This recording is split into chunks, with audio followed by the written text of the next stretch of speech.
Magandang umaga po sa inyong lahat. Whenever you hear the words God, Jesus, and Holy Spirit, what are the first things or impressions that come to your mind? God, Jesus, and Holy Spirit.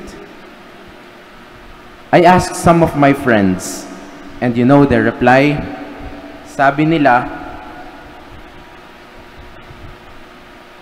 langit-langit daw. Siyempre, God eh. Tapos sa langit, merong mga usok-usok. Tapos may lalaking mahaba yung balbas. May kalapate. Very holy at nakakasilaw na liwanag. You know, as a young boy, I was also made to believe that God and Jesus are up there in the heaven looking down at us and listening to our prayers from afar. Tila ba sobrang layo ng Diyos para sa atin? At walang-wala sa aking hinagap na ang Diyos pala sa persona ni Jesus ay naging isang taong katulad natin. Kaya po naalala ko ang aking guro noong elementary. Tinanong niya po kami sa CL class, nagagalit ba ang Diyos? Nagagalit ba si Jesus? Siyempre, kaming mga bata, automatic ang sagot namin. Ma'am, hindi po. Kasi nga, Diyos siya at banal. Bawal magalit. However, dear brothers and sisters, we heard in our gospel today one of the instances when Jesus himself experienced and felt the intense emotion of anger. Galit na galit si Jesus. Alam niyo po kasi, tuwing pista ng Passover, pumupunta yung lahat ng tao sa Jerusalem para mag-alay.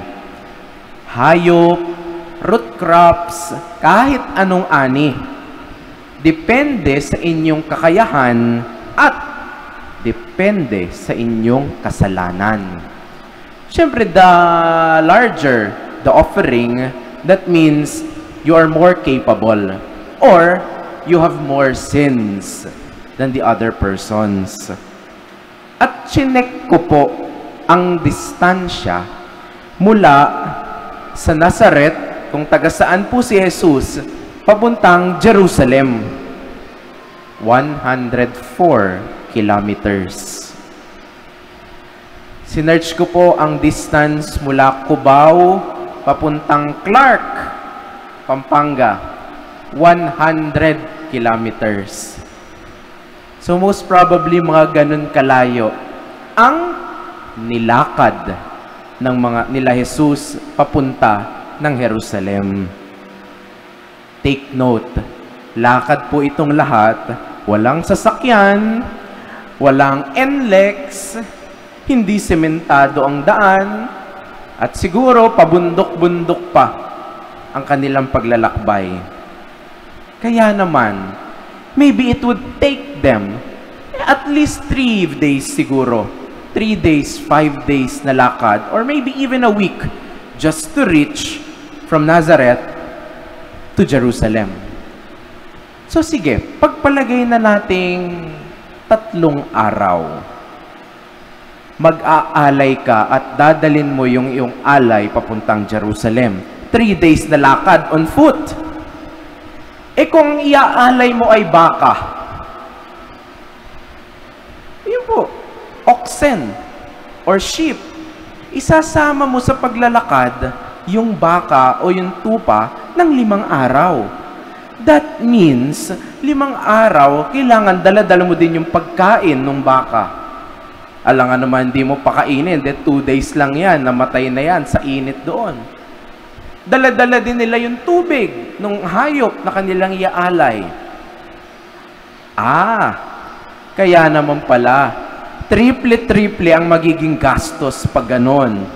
Kaya yung iba, instead na magdala ng hayop mula sa kanila, papunta sa templo sa Jerusalem, mas makakamura yata tayo kung doon na lang tayo mismo sa templo, bibili ng pang-alay.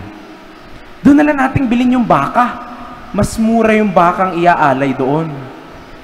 Kaya may mga oxen, may mga sheep, at may mga kalapate na tinitinda sa may templo nila. Pero ito pa, iba kasi yung pambili na pera pagdating sa templo. Oh, that means kailangan pa nilang magpapalit ng pera nila sa pera sa templo. Another form of corruption. Tataasan nila ngayon. Walang choice ang mga tao eh. Kailangan nilang bumili. So magpapapalit sila ng pera ng mas mahal, bibili nila ngayon yung hayop na mas mahal. Kasi wala silang choice. At pag hindi sila mag-aalay, hindi patatawarin ng Diyos, hindi sila makakapagsakripisyo, at hindi patatawarin ni Yahweh ang kanilang mga kasalanan.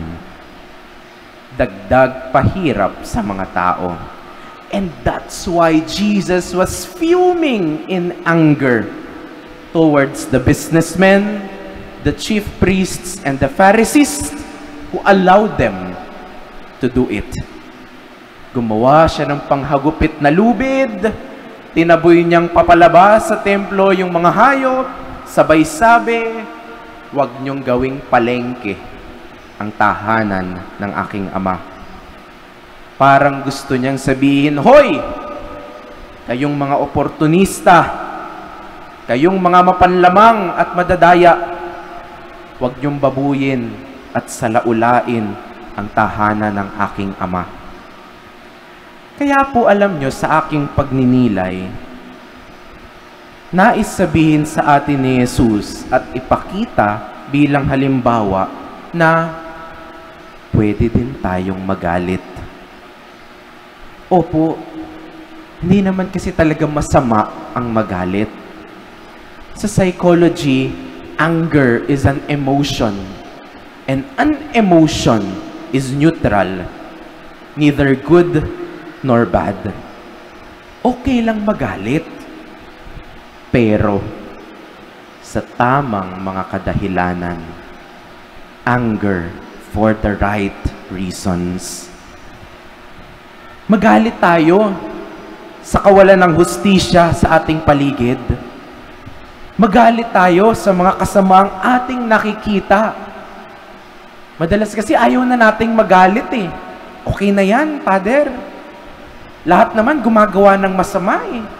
Lahat naman korap eh. Hayaan na natin. Huwag na nating pansinin. Magalit tayo sa pagmamalinis ng ating kapwa.